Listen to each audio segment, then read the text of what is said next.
예, 제가 연초에 예고해 드린 것처럼 올해 1년 동안 아마 내년까지 그렇게 될 것 같은데요. 한 달에 한 번은 성경 책별 개관 설교를 합니다.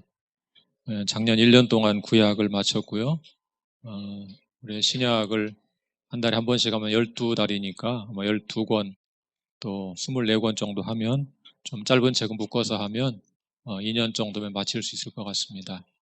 혹시 오늘 우리 교회 처음 방문하신 분들 계시면 참 설교가 이상하다 이런 생각하실지 모르겠어요. 성경 전체를 이렇게 한 책을 살펴볼까 이런 생각하실 수 있는데 어, 제가 늘 생각하는 것이 성경을 연구할 자료는 갈수록 많아지는데 성경에 대해서는 갈수록 무지한 세대가 우리 시대가 아닌가 그런 생각이 들어서 우리 전체 성도들이 좀 창세기부터 계시록까지 최소한 각 책이 어떤 책인가는 좀 알아야 되겠다 그런 마음이 들어서 이렇게 하게 되었습니다. 오늘은 그 중에서 1월 셋째 주 마태복음 보도록 하겠습니다. 복음서의 일반적인 특징을 먼저 좀 살펴보겠습니다. 복음서는 예수님의 사역을 기독교 신앙의 기초와 근거로서 묘사합니다. 예를 들어 예수님은 구약의 성취자로 묘사가 됩니다. 복음서 기자들은 예수님을 하나님의 아들, 인자, 그리스도, 주, 왕 이런 다양한 단어로 묘사하는데 하나님께로부터 보내진 자임을 강조하기 위한 것입니다. 복음서 기자들은 예수님의 생애를 단순히 역사적인 사실을 나열한 수준으로 기록하지 않습니다. 복음서들은 독자들의 신앙을 격려할 목적을 가지고 나름대로의 어떤 이야기, 스토리를 가지고 기록이 되었습니다. 마태복음의 저자는 제목에 나오는 것처럼 예수님의 제자 가운데 한 명인 세리 마태입니다. 연대는 주후 60년대, 빠르면 60년대, 요즘은 80년대로 추정합니다. 그 중간에 70년이 있는데 AD 70년에 예루살렘 성전이 멸망하는 사건이 있었습니다. 그래서 그 전으로 볼 수도 있고 후로 볼 수도 있다 그런 뜻입니다. 마태복음을 기록한 장소는 팔레스타인이나 혹은 안디옥으로 추정되지만 확정하기는 좀 어렵습니다. 독자는 그리스도를 믿는 유대인 공동체, 주이시 크리스찬들, 유대교 공동체에 보낸 것으로 추정이 됩니다. 자, 기록 목적은 제가 좀 써놓았는데 한번 같이 읽어볼까요? 여러분 주보의 설교 개요를 보시면서 기록 목적을 같이 읽어보겠습니다. 자, 시작. 마태복음의 기록 목적은 예수 그리스도는 구약에 약속된 메시아이며 그를 믿고 따르는 자는 이 땅에서 천국을 누리고 장차 영원한 천국에 들어가게 될 것이라는 사실을 전파하는 것이다. 마태복음의 구조를 좀 말씀을 드리겠습니다. 1장, 2장은 메시아의 탄생에 대한 이야기고요. 그리고 3장, 4장은 탄생하신 예수님께서 이제 성장해서 사역을 준비하시고 사역을 시작하는 내용이 기록되어 있습니다. 그 중에 좀 중요한 말씀이 4장 23절입니다. 4장 23절 한번 같이 읽어볼까요? 여러분 설교 개요를 펴놓으시고 성경도 함께 펴놓으시고 계속 성경을 좀 찾아가면서 말씀을 나누겠습니다. 4장 23절 시작. 예수께서 온 갈릴리에 두루 다니사 그들의 회당에서 가르치시며 천국 복음을 전파하시며 백성 중에 모든 병과 모든 약한 것을 고치시니. 자, 그 말씀에 예수님의 3대 사역이 기록되어 있죠. 3대 사역이 뭡니까? 먼저 가르치시고 전파하시고 고치시고 세 가지입니다. 가르침, 전파하심, 고치심 이 세 가지인데요. 자, 예수님의 그 3대 사역이 거기 기록되고 그 다음에 마태복음 구조를 보면 구성을 보면 이제 5, 6, 7장은 산상수훈 가르치는 사역이죠. 8장, 9장 10가지 기적이 나오는데 이것은 고치는 사역, 치유하는 사역이고 10장에는 복음을 전파하는 이야기가 나오는데 이것은 전파하는 사역이죠. 그래서 4장 23절에서 가르치고 전파하고 고치고 세 가지가 기록되어 있고 그것이 쭉 이제 장별로 구성되어 있는 것을 볼 수 있습니다. 자, 그렇게 예수님께서 3대 사역을 행하신 다음에 예수님의 메시아적 사역에 대한 다양한 반응이 나옵니다. 어떤 사람들은 그것을 환영함으로 받아들이기도 하고 어떤 사람은 거부하기도 하고 그런 다양한 반응이 나오고 그 다음에 갈릴리 사역, 유대 사역, 죽음과 부활 그렇게 마태복음의 이야기가 진행이 됩니다. 그렇게 구성되어 있습니다. 잘 생각해 보시면 메시아의 탄생은 성육신이죠. 성육신. 그러니까 성육신으로 시작해서 마지막에 무엇으로 끝이 납니까? 예수님의 죽음과 부활, 십자가와 부활로 끝이 납니다. 성육신의 절정이 십자가의 죽음이죠. 그래서 마태복음이 이 성육신의 절정인 십자가의 죽음을 향해서 점점 전개가 되는 것입니다. 3대 사역을 펼치시고 다양한 반응이 나오고 갈릴리 지역 사역을 하시고 유대 지역 사역을 하시고 유대 지역에 예루살렘이 있죠. 그러니까 예루살렘을 향해 점점 올라가신 거예요. 점점 올라가시다가 그곳에서 마지막 결말 십자가의 죽음을 맞이하시게 된 것입니다. 마태복음의 신학적 주제들 몇 가지를 살펴보겠습니다. 첫 번째 주제가 뭐죠? 약속과 성취. 약속과 성취. 신약 성경은 한결같이 예수님께서 구약의 약속을 성취하기 위해 오셨다고 말합니다.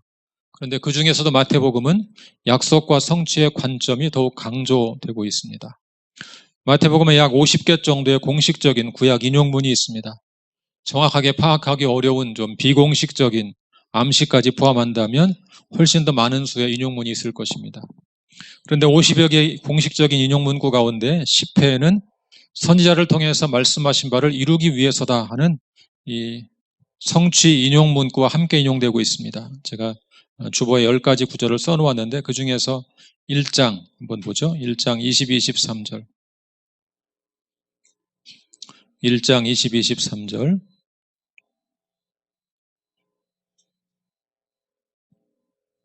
같이 읽을까요? 시작. 이 모든 일이 된 것은 주께서 선지자로 하신 말씀을 이루려 하심이니 이르시되 보라 처녀가 잉태하여 아들을 낳을 것이요 그의 이름은 임마누엘이라 하리라 하셨으니 이를 번역한즉 하나님이 우리와 함께 계시다 함이라. 성취 인용 문구라는 것은 거기 22절에 있는 것 주께서 선지자로 하신 말씀을 이루려 하십니다. 이런 표현을 가리킵니다. 이런 표현과 함께 나오는 말씀이 10개가 있다. 그런 뜻입니다. 이런 말씀들은 구약의 약속을 성취하러 오신 메시아라고 예수님을 소개하죠. 마태복음을 이해하는 본질적인 열쇠는 예수님 안에서 하나님의 모든 목적이 성취되었다고 보는 것입니다. 자, 두 번째 주제를 보겠습니다. 두 번째 주제는 뭐죠? 왕이신 예수님. 마태복음은 예수 그리스도가 누구신지 소개하는 소위 기독론을 풍성하게 담고 있습니다. 예수님이 누구신가? 곧 기독론은 마태복음의 중심 주제입니다. 마태복음은 예수님을 그리스도, 인자, 왕, 하나님의 아들 등으로 다양하게 소개합니다. 그 중에 마태복음이 가장 뚜렷하게 강조하는 것은 왕이신 예수님입니다. 마태복음은 왕이신 예수님을 우리에게 집중적으로 소개합니다. 예수께서 탄생하셨을 때 동방 박사들은 왕에게 경배하러 왔다 그렇게 말했죠. 우리 2장 2절을 한번 볼까요? 2장 2절 같이 읽습니다. 시작. 유대인의 왕으로 나신 이가 어디 계시냐? 우리가 동방에서 그의 별을 보고 그에게 경배하러 왔노라 하니. 또 십자가를 지기 전 예루살렘으로 입성하시는 모습도 왕의 모습을 연상시킵니다. 우리 21장 8절과 9절을 보겠습니다. 뒤쪽으로 많이 가서요. 21장 8절과 9절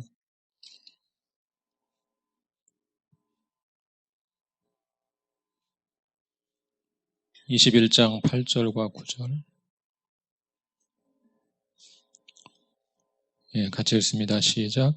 무리의 대다수는 그들의 겉옷을 길에 펴고 다른 이들은 나뭇가지를 베어 길에 펴고 앞에서 가고 뒤에서 따르는 무리가 소리 높여 이르되 호산나 다윗의 자손이여 찬송하리로다. 주의 이름으로 오시는 이여 가장 높은 곳에서 호산나 하더라.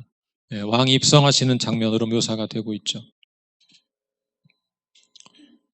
또 한편 예수께서 십자가를 지기 전 고난을 당할 때 군병들은 조롱의 의미로 예수님을 왕이라고 부릅니다. 27장 29절을 한번 보죠. 27장 29절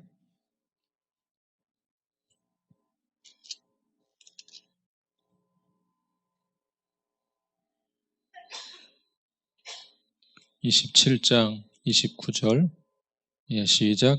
가시관을 엮어 그 머리에 씌우고 갈대를 그 오른손에 들리고 그 앞에서 무릎을 꿇고 희롱하여 이르되 유대인의 왕이여 평안할지어다 하며. 마태는 왕이란 칭호를 예수님에게 그대로 사용해서 역설적으로 아이러니 기법으로 역설적인 방식으로 그가 왕이심을 드러내고 있습니다. 자, 세 번째 주제는 뭡니까? 천국, 하늘나라죠. 이 천국은 마태복음의 중심 주제입니다. 마태복음에서 정확히 말하면 천국을 하늘들의 나라 이렇게 기록되어 있습니다. 하늘들의 나라. 우리말로 천국이라고 번역한 것이죠. 이런 표현은 마태복음에만 등장합니다. 다른 복음서들은 동일한 내용을 하나님의 나라라고 표현합니다. 마태복음은 그것을 하늘들의 나라라고 표현합니다. 어떤 차이가 있는가? 의미상의 차이는 전혀 없습니다. 다만 표현 방식의 차이만 있을 뿐입니다. 다른 복음서들과 달리 이 마태가 천국을, 하나님의 나라를 하늘나라라고 표현하는 이유는 이 하나님의 이름을 부르기를 꺼려했던 유대인들의 습관 때문입니다. 마태는 그런 유대인 독자들을 의식해서 하나님의 나라라는 말 대신에 하늘나라, 하늘들의 나라라는 표현을 사용했습니다. 마태복음에서 천국은 주로 통치 개념으로 등장합니다. 천국은 현재적이면서 동시에 미래적입니다. 하나님의 통치는 예수님의 초림으로 시작하여 재림으로 완성됩니다. 자, 먼저 천국의 현재적 측면을 생각해 보겠습니다. 우리 3장 2절 한번 읽어볼까요? 3장 2절.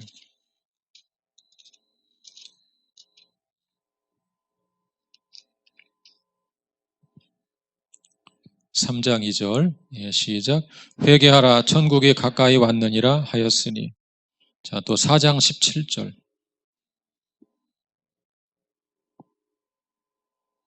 4장 17절 시작.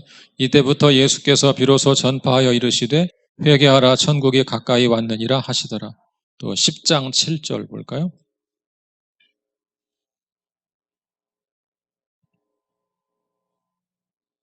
10장 7절. 시작. 가면서 전파하여 말하되 천국이 가까이 왔다 하고. 자, 침례 요한, 세례 요한과 예수님 그리고 제자들이 한결같이 뭐라고 선포하고 있습니까? 회개하라 천국이 가까이 왔다. 천국이 올 것이다 이렇게 말하지 않고 가까이 이미 왔다 이렇게 말하고 있죠. 천국의 현재적 측면을 강조하는 것입니다. 자, 이런 천국 선포에 대해서 회개로 응답하는 자들은 천국을 소유하게 된다라고 말하고 있습니다. 우리 5장 3절과 10절을 보겠습니다. 5장 3절과 10절. 먼저 5장 3절을 볼까요? 5장 3절 시작. 심령이 가난한 자는 복이 있나니 천국이 그들의 것이며. 또 10절이요. 시작. 의를 위하여 박해를 받은 자는 복이 있나니 천국이 그들의 것임이라. 자, 이런 천국 선포에 대해서 회개함으로 응답하는 사람들은 이렇게 천국을 소유하게 된다고 말씀하고 있습니다. 자, 이제 천국의 미래적 측면을 살펴보겠습니다. 예수님은 주기도문에서 천국이 온전히 이루어지기를 소망하며 기도하라고 가르쳤습니다. 6장 10절을 볼까요? 6장 10절 시작. 나라가 임하시오며 뜻이 하늘에서 이루어진 것 같이 땅에서도 이루어지이다. 하나님의 나라가 임하기를 소망하고 기도하라는 말이니까 그것은 미래에 이루어질 것이라는 뜻이죠. 또 이 땅에서 현재적 천국을 경험한 자들은 장차 천국의 의가 온전히 임하기를 간구하라고 했습니다. 6장 33절. 6장 33절 시작. 그런즉 너희는 먼저 그의 나라와 그의 의를 구하라. 그리하면 이 모든 것을 너희에게 더하시리라. 또 예수께서 재림하실 때 이루어질 그 미래적 천국에 들어가려면 하늘에 계신 아버지의 뜻대로 행해야 한다고 말씀하고 있습니다. 우리 7장 21절을 보겠습니다. 7장 21절 시작. 나더러 주여 주여 하는 자마다 다 천국에 들어갈 것이 아니요 다만 하늘에 계신 내 아버지의 뜻대로 행하는 자라야 들어가리라. 자, 이 땅에서 오는 현재적 천국을 경험한 사람은 장차 완성될 미래적 천국에 들어가기 위해서 항상 깨어있으라 또 말씀하고 있습니다. 어디에 나옵니까? 25장에 보시면 유명한 열처녀의 비유가 있죠. 25장 1절 한번 보죠. 25장 1절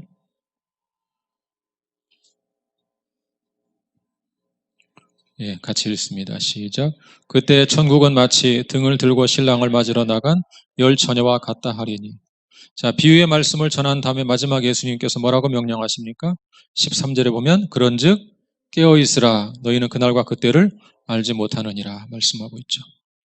자, 네 번째 주제는 배타주의와 보편주의입니다. 배타주의와 보편주의. 마태복음의 독특한 특징 가운데 한 가지는 이 복음서가 매우 유대적이면서 동시에 반유대적이라는 사실입니다. 먼저 유대적인 측면을 살펴보겠습니다. 마태복음에는 약 20개의 구절들이 예수님을 통해 성취된 것으로 인용되어 있습니다. 그 중에 절반은 오직 마태복음에만 나오고 있는 것입니다. 또 마태복음에는 예수님의 사역을 오직 유대인들에게만 제한하고 있는 것 같은 그런 구절들이 종종 나옵니다. 우리 10장 5, 6절을 볼까요? 10장 5, 6절.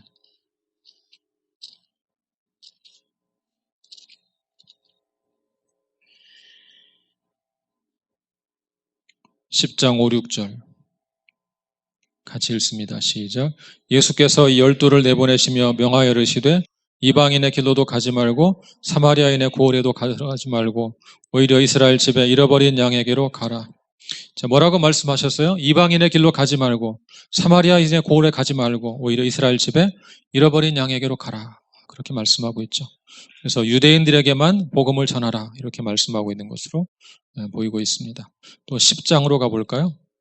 10장 23절. 10장 23절. 시작. 이 동네에서 너희를 박해하거든 저 동네로 피하라. 내가 진실로 너희에게 이르노니 이스라엘의 모든 동네를 다 다니지 못하여서 인자가 오리라. 이스라엘의 모든 동네를 다 다니기 전에 예수님이 재림하실 것이다. 이렇게 보이는 말씀이 또 기록되어 있습니다. 또 15장으로 가보겠습니다. 15장 24절.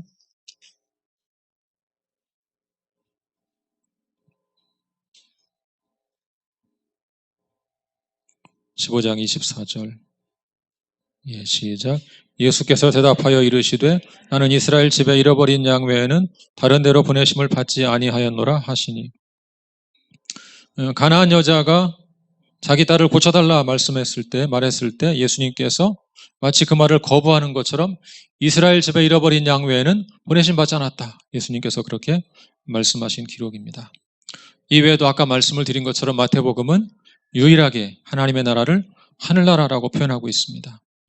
하나님의 이름을 발음하지 않기 위한 그런 유대인들을 향한 배려라고 볼 수 있죠. 이런 사실들이 유대적인 특징을 잘 보여줍니다. 마태복음 유대적인 특징들은 다른 민족에 대해 배타적인 태도를 취하는 것으로 그렇게 보입니다. 자, 이번에는 반유대적인 특징을 좀 살펴보겠습니다. 우리 2장 1절 가볼까요?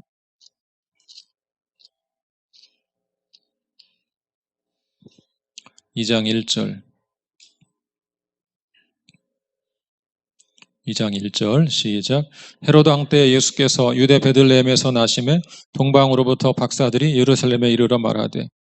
사복음서 가운데 마태복음만 이방의 동방 박사들이 아기 예수께 경배한 사실을 기록하고 있죠. 자, 또 21장 43절을 볼까요? 21장 43절.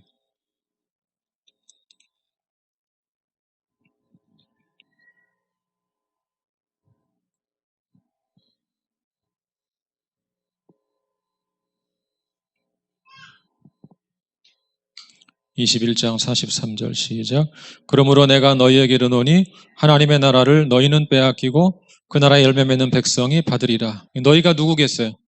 유대인들이죠. 유대인들 너희는 빼앗길 것이고 이방인들이 받을 것이다. 그런 말씀을 주시고 있습니다. 또 25장으로 가볼까요?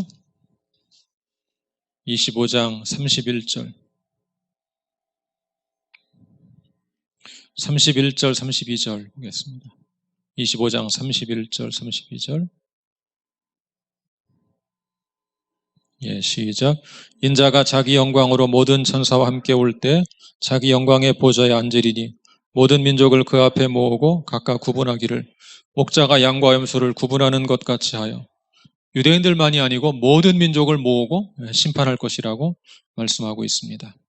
자, 특히 마태복음은 마지막 장 마지막 절에서 모든 민족을 제자로 삼으라 하는 명령으로 끝을 맺고 있죠. 28장 19, 20절을 보겠습니다. 28장 19, 20절. 28장 19, 20절. 시작. 그러므로 너희는 가서 모든 민족을 제자로 삼아 아버지와 아들과 성령의 이름으로 침례를 베풀고 내가 너희에게 분부한 모든 것을 가르쳐 지키게 하라. 볼지어다 내가 세상 끝날까지 너희와 항상 함께 있으리라 하시니라.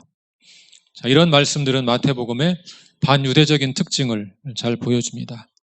마태복음의 반유대적인 특징들은 배타주의를 넘어서 보편주의를 향하여 가고 있는 것입니다.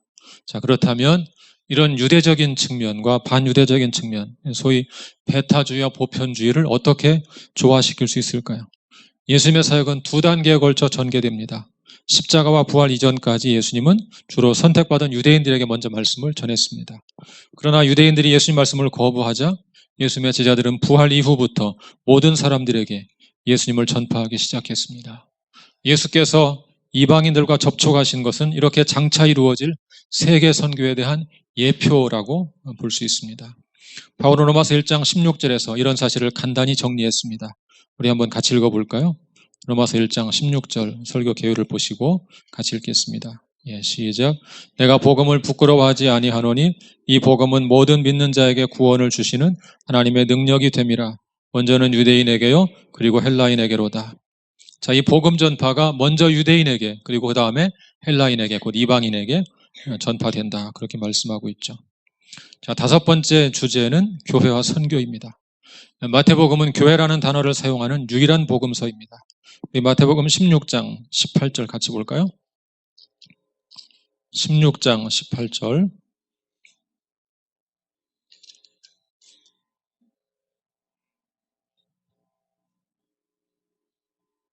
16장 18절.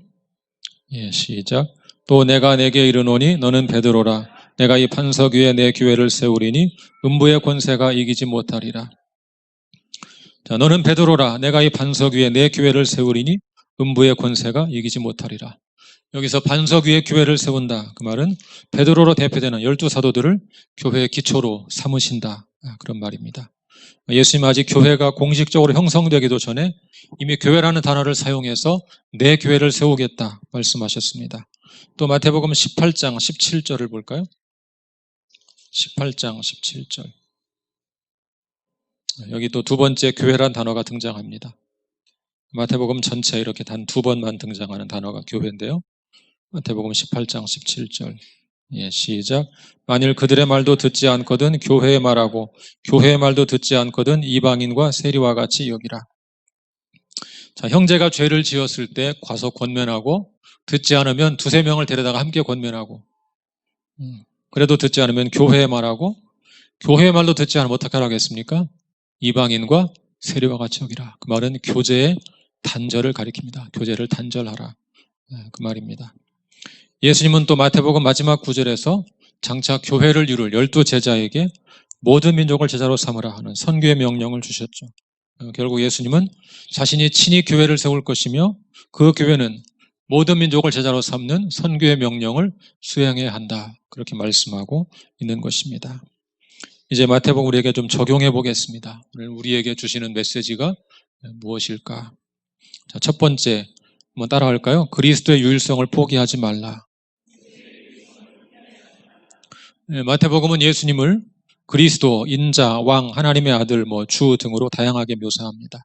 먼저 그리스도라는 말은 히브리어의 메시아를 헬라어로 번역한 것입니다. 메시아는 특별한 봉사 및 직무를 위해 하나님이 기름 부으신 자를 가리킵니다. 또 인자는 본래 사람의 아들이라는 말로 그냥 사람이라는 뜻입니다. 그런데 헬라어 성경으로 보시면 그 사람의 그 아들, 그렇게 정관사를 두 개나 붙이고 있습니다. 이것은 독특한 사명을 맡은 특별한 존재라는 뜻입니다. 예수님은 자신을 독특한 사명을 맡은 특별한 사람으로 인식하고 이 용어를 자신에게 사용하셨습니다. 마태복음은 또한 예수님을 왕으로 소개합니다. 십자가에 달리셨을 때 예수님의 머리 위에 유대인의 왕 예수라는 죄패가 붙어 있었습니다. 비록 조롱하려고 쓴 표현이지만 그 말은 역설적으로 예수님이 왕이라는 진리를 내포하고 있습니다.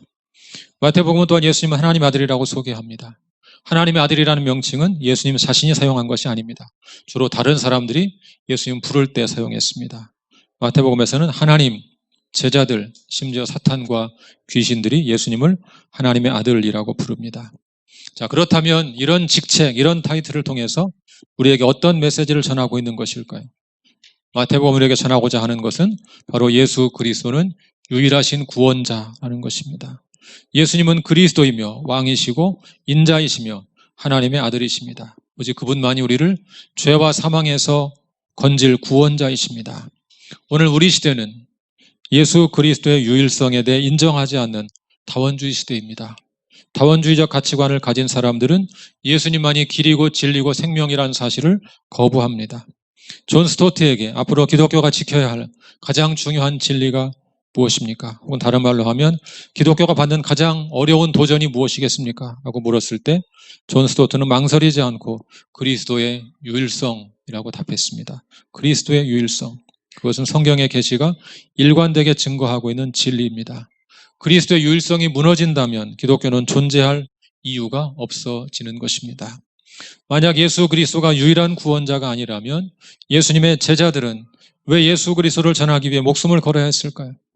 만약 예수 그리스도가 유일하신 구원자가 아니라면 왜 윌리엄 캐리는 낯선 인도 땅에 가서 자기 아들을 잃고 자신도 목숨을 바쳐 복음을 증거했습니까? 만약 예수 그리스도가 유일하신 구원자가 아니라면 왜 휘튼 대학을 수석으로 졸업한 짐 엘리엇은 남에콰도르의 오지에 들어가 원주민들에 의해 순교를 당해야만 했을까요? 만약 예수 그리스도가 유일한 구원자가 아니라면 수많은 선교사들이 조선 땅에 와서 풍토병으로 죽어갈 이유가 과연 무엇입니까? 사랑하는 여러분, 예수 그리스도의 유일성, 오직 예수 그리스도만이 길이요 진리요 생명이라는 사실은 어떤 상황에서도 우리가 반드시 지켜야 할 진리 중의 진리입니다. 그것은 성경에 일관된 계시인 것입니다. 두 번째 적용할 메시지는 배타주의와 보편주의를 현대적으로 균형 있게 적용하라는 것입니다. 앞에서 말씀드린 것처럼 그리스도의 유일성을 지키는 것은 그리스도인에게 매우 중요한 사명입니다. 그렇지만 매사에 독선적이고 배타적인 사람이 되는 것은 아주 곤란한 일입니다. 예수님은 배타주의적 태도가 만연하던 시절에 유대인의 경계선을 넘어 이방인들에게로 자주 가셨습니다. 자신의 1차적 사명이 이스라엘이 잃어버린 자를 찾는 것이라고 생각했지만 이스라엘을 넘어 이방인에게도 가야 한다고 생각하셨습니다.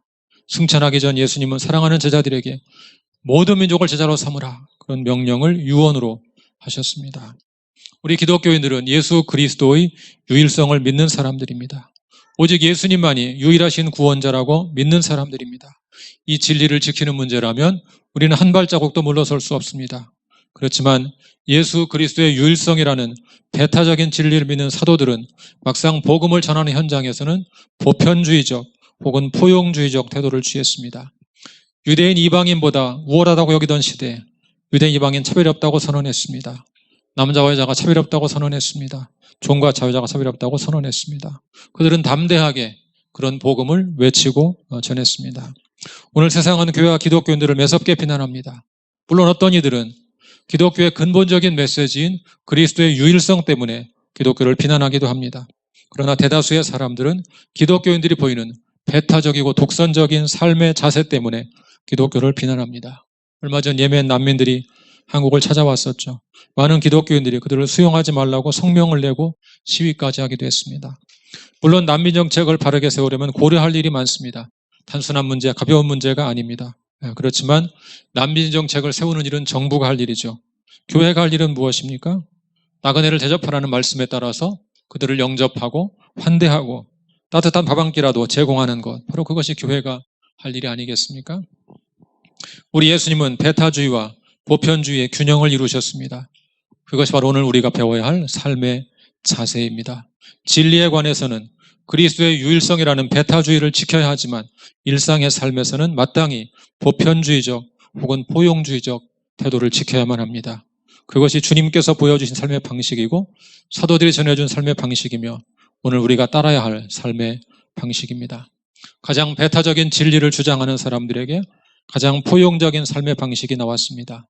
내 안에 진리가 견고하면 삶이 너그러워지는 법이기 때문입니다. 세 번째 메시지는 교회의 중요성을 간과하지 말라는 것입니다. 앞에서 말씀드렸지만 마태복음은 복음서 가운데 유일하게 교회라는 단어를 담고 있는 책입니다. 헬라어로 에클레시아라고 하는데요. 부르심을 받은 자들, 그런 뜻입니다. 예수님의 제자로 부르심을 받은 하나님의 백성들의 모임, 그것이 바로 교회입니다.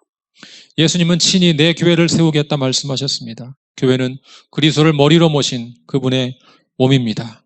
예수님은 교회를 세우시고 친히 교회의 머리가 되어 교회를 다스리십니다. 교회는 그리스도께서 친히 세우신 기관입니다. 그런데 오늘 우리 시대는, 우리의 교회는 매우 심각한 위기 상황에 처해 있습니다. 현재 한국에는 가나안 교인, 곧 교회에 다니지 않는 기독교인이 100만 명에 이른다고 합니다. 실제로 주변에서 심심치 않게 그런 사람들을 만날 수가 있습니다.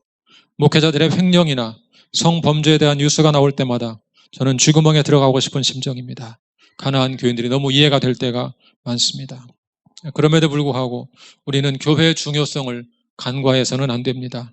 헨리 블랙가비는 교회를 설명하다가 이런 말을 했습니다. 하나님에게는 플랜 B가 없다. 무슨 말입니까? 교회는 복음을 전하여 세상을 구원하기 위한 유일한 대안이라는 말입니다. 교회가 잘못한다고 해서 하나님께서 이제 기업을 일으켜 세상을 구원하지는 않습니다. 교회가 잘못한다고 해서 이제는 정부를 세워서 세상을 구원하지는 않습니다. 어떤 교회가 타락한다면 그 교회를 버리고 새로운 교회를 일으켜 세상을 구원하긴 하지만 교회 대신 다른 기관을 세워서 세상을 구원하진 않습니다. 헨리 블랙가비는 그런 차원에서 하나님께는 플랜 B가 없다 그렇게 말한 것입니다. 교회가 유일한 대안이라는 것입니다. 사랑하는 성도 여러분, 그러므로 교회의 중요성을 간과하지 마십시오. 타락한 교회에 실망하고 교회를 떠난 사람들 가운데 교회 다니지 않아도 하나님만 믿으면 되지 않습니까? 그렇게 질문하는 경우가 간혹 있습니다. 저는 그때마다 분명하게 말합니다. 교회 다니지 않으면서 바른 신앙을 지키고 유지하기는 불가능합니다. 왜 그렇습니까? 기독교 신앙은 하나님과만 바른 관계를 맺으면 되는 것이 아닙니다. 바른 신앙은 하나님과의 관계에 기초해서 형제 자매와의 관계까지 나아가야 합니다. 믿음의 형제, 믿음의 자매와 교제하는 것, 곧 코이노니아가 없는 신앙은 바른 신앙이 아닙니다. 만약 내가 다니는 교회가 바른 신앙을 지킬 수 없다면, 너무 타락해서 바른 신앙을 지킬 수 없다면 교회를 옮겨야 합니다. 다닐 만한 교회가 눈에 띄지 않는다면 다만 몇 사람이라도 모여서 교회를 이루어야 합니다. 그렇게 해서라도 교회를 통해 건강한 코이노니아를 이루어 가야 합니다. 그래야만 바른 신앙을 지킬 수 있습니다. 사랑하는 성도 여러분, 세상 사람들이 이 시대의 교회가 타락했다고 비난한다면 그럴수록 더욱 건강한 교회를 세우는 일에 매진할 수 있기를 바랍니다. 세상 사람들이 한국교회가 타락했다고 비난하면 더욱 그 한국교회를 새롭게 하는 일에 헌신하시기 바랍니다. 지난 2000년 교회 역사를 보면 교회가 타락했던 때가 많았습니다. 그러나 그런 시대에도 하나님은 끊임없이 새로운 교회를 세워서 당신의 구원 역사를 계승하게 하셨습니다. 타락한 교회에서 촛대를 옮긴 적은 있지만 아예 교회에 대한 소망을 포기한 적은 한 번도 없었습니다. 그러므로 타락한 교회에 대한 비난이 커질 때마다 더욱 간절한 마음으로 헌신하여 우리 교회가 머리이신 주님께 잘 붙어 그 뜻대로 행하는 건강한 주님의 몸이 될 수 있기를 우리 주님의 이름으로 축복합니다.